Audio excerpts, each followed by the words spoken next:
Nadia had always been drawn to Joshua from the moment they met. He was not only attractive, but also genuine and kind-hearted. With him, she felt she could be herself without pretense. Unlike her friends who believed that capturing a man's attention required manipulation and deceit, Nadia preferred authenticity.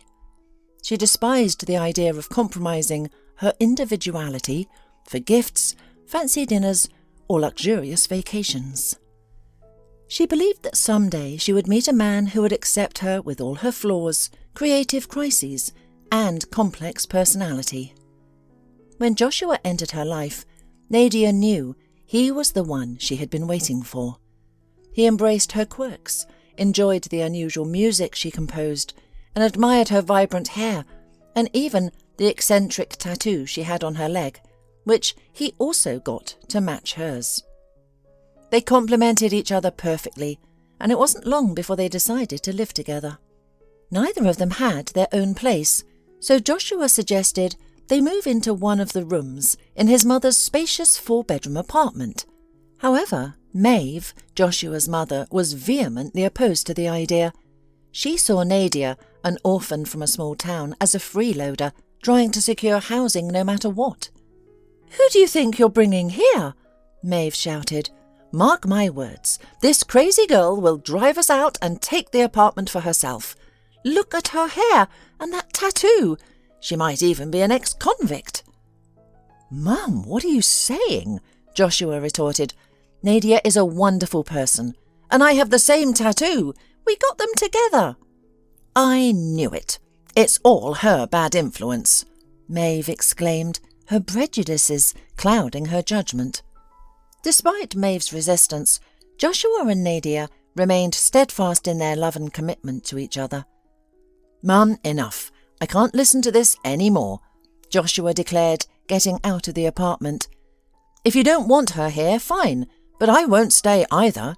We'll find our own place, and you can live here alone." Maeve continued to shout after him, convinced that Nadia had manipulated her son. Blinded by hatred and a desire for revenge, she couldn't see past her prejudices. Meanwhile, Joshua and Nadia rented a modest 1-bedroom apartment on the outskirts of the city and found happiness in their newfound independence. Soon, Nadia discovered she was pregnant, and Joshua, overjoyed, proposed to her.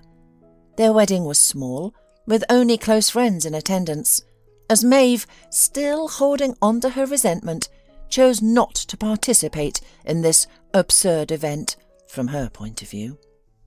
The first ultrasound revealed that Nadia was expecting twins. The news was both exhilarating and overwhelming. The newlyweds wondered how they would manage with 2 babies, but were determined to face the challenge together. Nadia was thrilled at the prospect of motherhood, eager to provide her children with the love and stability she never had. Joshua supported her in every way he could, understanding the unique struggles she faced. When the twins were born, Joshua took on a second job, driving a taxi in the evenings, while Nadia cared for the 2 infants alone. As the babies grew, so did the challenges, and Joshua saw no other option but to turn to his mother for help once more, hoping that time had softened her heart. Nadia was sceptical about the idea, and her doubts were confirmed when Joshua returned from his visit to his mother. The conversation was brief and unpleasant. Joshua explained their desperate situation, but Maeve remained unmoved. "You made your choice to live with her and left me," Maeve said coldly. "Deal with it yourself. She will never set foot in my home, and neither will her children. The matter is closed." "Fine, I understand," Joshua replied. "But know this, you will never see me again either. You no longer have a son." Tragically, those were the last words Maeve heard from her son. Months later, Joshua died in a car accident after falling asleep at the wheel from exhaustion. Nadia was devastated. With Joshua gone, she faced an uncertain future with 2 young children and barely enough money to survive. In desperation, she turned to her mother-in-law for help, but was met with hatred and malice. Maeve blamed Nadia for Josh's death and offered no support, leaving Nadia to fend for herself and her children alone. "This is all your fault for my son's death. First you lured him away from home, and then you had a bunch of kids, forcing him to work day and night." Maeve accused her daughter-in-law, her voice laced with bitterness. "Get out of here and never come back." Nadia walked home, tears streaming down her face. Her mother-in-law's words, always harsh and unjust, had struck a painful chord. She felt a mix of pain and resentment, but deep down she wondered if Maeve was partly right. The guilt gnawed at her, and she couldn't help but feel responsible for the tragic turn of events. Unexpectedly, Nadia noticed a group of teenagers assaulting an elderly man. She called for help, and when several men responded, she rushed to aid the old man. "Why did they do this to you?" she asked, helping the elderly man to his feet. "They were drunk, arguing loudly and smashing bottles. I told them to stop, and they got angry and did this," the man explained, his voice weak. The man looked unwell, so Nadia accompanied him to the hospital. On the way, they talked. It turned out that Mr. Brown was lonely. His only daughter had passed away many years ago, and he struggled to manage everything alone. He had a weak heart and leg problems, and needed support. "So, Nadia, let's help each other out. I often don't have the strength to go to the store, and I have to ask my neighbours for help. Move in with me. Help me when I need it, and I'll look after your children." Nadia gladly agreed to move in with her children. Mr. Brown, though often felt ill, did his best to support her. The little ones, Ellie and Brandon, adored the old man, and he treated them like his own grandchildren. A year passed, and the children grew a bit older. Nadia managed to enroll them in kindergarten and found a job. However, Mr. Brown's health worsened, and he rarely left his bed.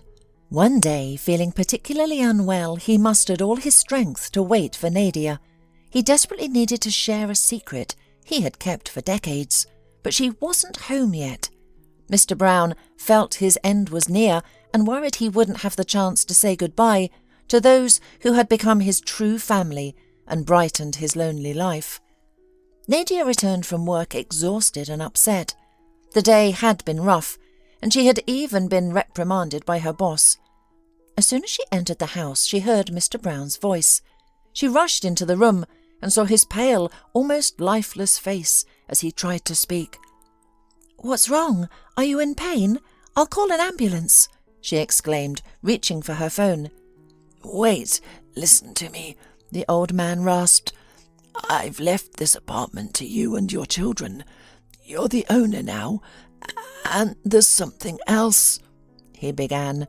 But before he could finish, he groaned, shuddered, and fell silent forever. Nadia was left in shock, holding on to Mr. Brown's final words. The apartment was now hers, a testament to the old man's gratitude and love for the family that had brought light into his final days.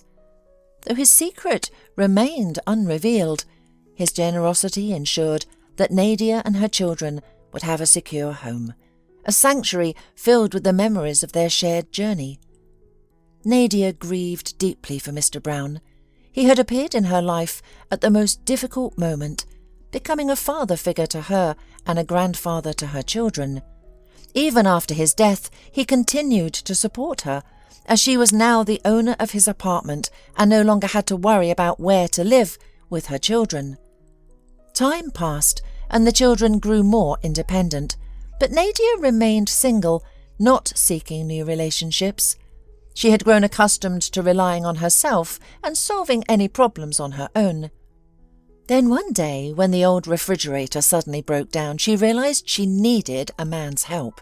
She could have called a repairman, but she remembered Stephen.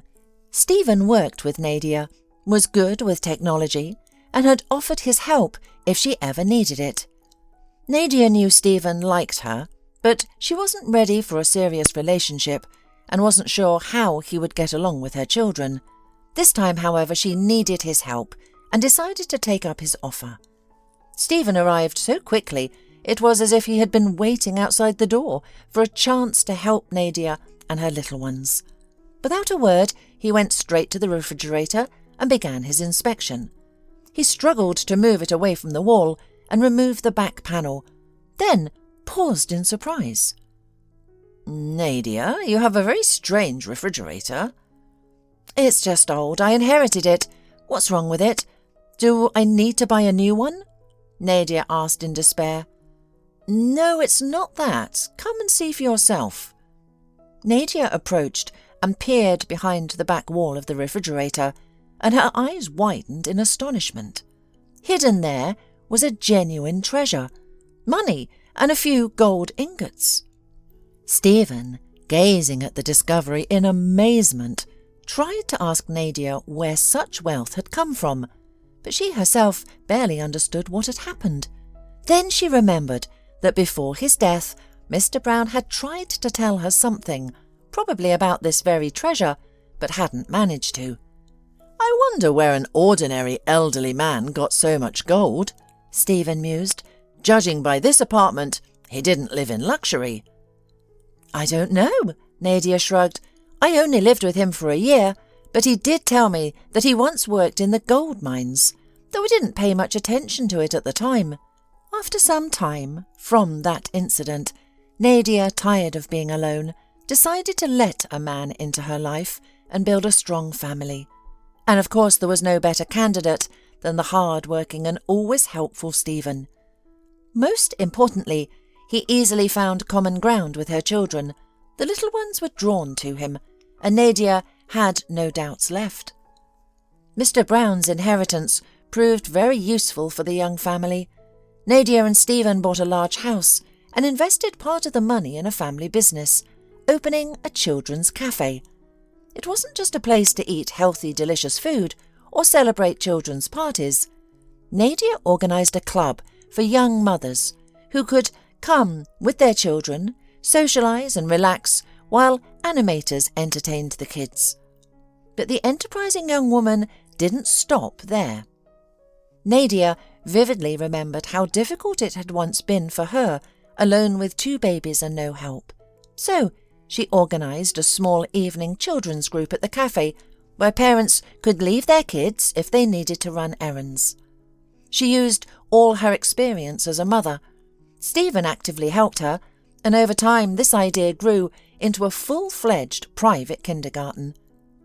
Nadia had many other original ideas, and now she enjoyed implementing them in her business. Their cafe grew and developed, becoming one of the most popular places in the city, and eventually transforming into a large family centre where everyone could find something to their liking.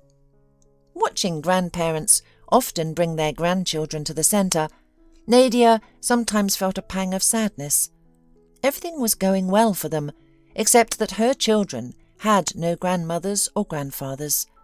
She hadn't seen Maeve, Joshua's mother, in a long time, and only knew that the woman had married a much younger man. This didn't surprise Nadia, as Maeve had always taken care of herself, looked young, and with money and an apartment, could be a desirable match for anyone. Nadia was taken aback when she accidentally encountered her former mother-in-law on the street. The woman had aged significantly, her appearance dishevelled, and it was evident that her right arm was paralysed, likely due to a stroke. Maeve looked at Nadia in disbelief. Standing before her was not the rebellious girl with colourful hair and tattoos, nor the worn-out mother of many, but a successful, elegant woman who appeared to be expecting. "Nadia, dear, are you expecting a baby?" Maeve whispered, her words slow and laboured. "And where are my grandchildren?" "With me, of course," Nadia smiled warmly. "I'm married now, have a wonderful husband, and the children are doing well. We're expecting an addition to the family soon. How are you?" "Not well, dear," Maeve sighed, her eyes welling up with tears. "I'm guilty before you, my son and my grandchildren. I was selfish, thinking only of myself. and now I'm being punished for it." Nadia listened, her heart filled with a mix of emotions. She saw the frailty and regret in Maeve's eyes, and understood the weight of her confession. The encounter was a poignant reminder of the passage of time and the power of forgiveness. Maeve confessed that she had acted foolishly by putting her young husband's name on her apartment deed. Immediately afterward, he changed, bringing other women home, humiliating and abusing her, until she suffered a stroke. Nadia felt pity for the poor woman. She held no grudges and had long since forgiven her. She invited Maeve to her home, and Maeve was astonished to see the lovely house and how fortunate Nadia was with her husband. When Maeve saw her grandchildren, she wept again, especially upon seeing Brandon, who looked so much like Joshua. Maeve embraced the children, who were initially wary of the stranger, but soon warmed up to their grandmother, delighted to finally meet her. "Grandma, you won't get lost again, will you?" they asked excitedly. "You'll live with us, right?" "No, I won't get lost again," Maeve laughed, wiping away tears, and looked at Nadia uncertainly. "But I don't know where I'll live now." "Of course with us," Nadia smiled. "How could we lose our grandmother again?" Maeve was overjoyed. She realised that Nadia had forgiven her. A month later they helped Maeve evict her husband from the apartment, but she did not return there. She divorced him, signed the apartment over to her grandchildren, and moved in with Nadia, dedicating her time to raising the little ones. The joy of being with her grandchildren brought Maeve not only peace and happiness, but also aided her recovery from the stroke. Most importantly, Maeve understood how unfair she had been to Nadia, and though the past could not be changed, she was determined to live in the present, cherishing every moment spent with her loved ones.